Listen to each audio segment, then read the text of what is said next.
La résidence, elle est des années 80, donc elle a exactement mon âge. On souffrait de pas mal d'avaries, que ce soit sur les terrasses où l'eau pouvait s'infiltrer, des balcons qui commençaient à se détacher.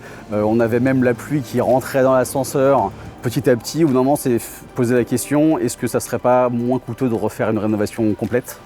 Et du fait d'avoir une rénovation complète, on a les obligations de faire une rénovation énergétique en même temps. On a commencé à faire les études, à chercher les personnes qui pouvaient nous accompagner. Donc on est tombé sur la société Reanova qui nous a accompagnés depuis le premier jour. La copropriété s'est lancée en 2019 dans un audit pour identifier les travaux qui pouvaient être réalisés. Les conclusions de l'audit ont été qu'il fallait isoler le bâtiment par l'extérieur, isoler les façades par l'extérieur, remplacer les menuiseries qui étaient encore d'origine, isoler et refaire l'étanchéité des toitures terrasses, travailler sur le système de ventilation et isoler les planchers bas. Suite à cet audit, la copropriété a lancé les études de conception des travaux en 2020 qui ont abouti à l'Assemblée générale de vote des travaux en octobre 2021, suivi de la réalisation des travaux à partir de 2022 et qui se sont achevés en juin 2024. Alors pour convaincre les copropriétaires, c'est là où c'est un peu compliqué. Il a fallu faire pas mal de communication auprès de tout le monde pour qu'ils comprennent les enjeux, mais ils comprennent aussi les impacts, parce que c'est des coûts importants, donc tout le monde a dû faire avec et a dû trouver des manières de financer par rapport à leur propre contexte. Donc ça a généré pas mal de frictions parce qu'il y a des gens pour qui c'était pas la bonne période pour le faire et qui ont un petit peu souffert de ce financement. Mais au global, tous les gens que j'ai pu croiser depuis la fin des travaux sont contents du résultat.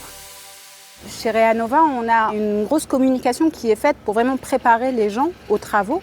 Donc juste après le vote d'AG, on fait une communication pour informer déjà les gens, même s'ils ont voté les travaux, mais tous n'étaient pas présents, pour dire voilà, vous avez voté, on va commencer, vous avez telle entreprise, elle va faire ça, ça, ça, les travaux vont commencer là, et puis il y a un planning un peu prévisionnel pour leur donner une temporalité.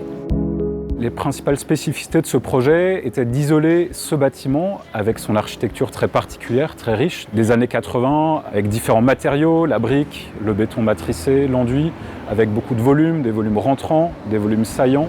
Une des spécificités architecturales de ce bâtiment était le vide de construction qui était entre les éléments en béton matricé et le mur, et avec le retour d'isolant qui aurait été comblé par l'isolation. Et donc on a dû scier latéralement ces garde-corps béton de manière à arriver à recréer ce vide d'une quinzaine de centimètres et conserver l'écriture architecturale du bâtiment tout en l'isolant de manière performante et en traitant tous les ponts thermiques.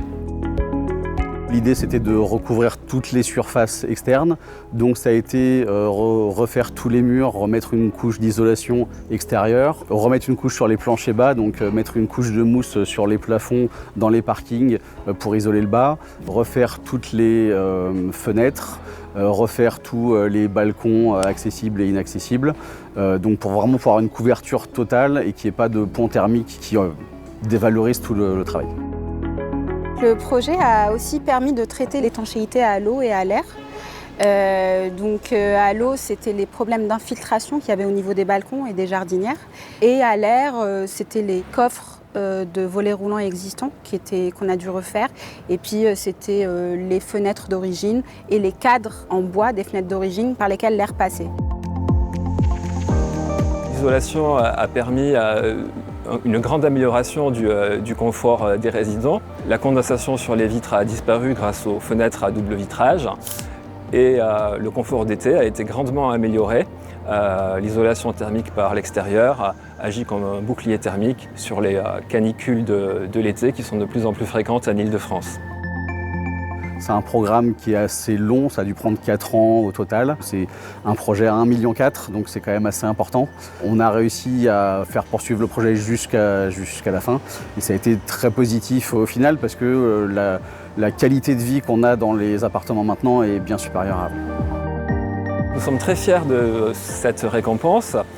C'est une très belle récompense pour tout le travail et l'énergie déployée par le conseil syndical pour ce projet.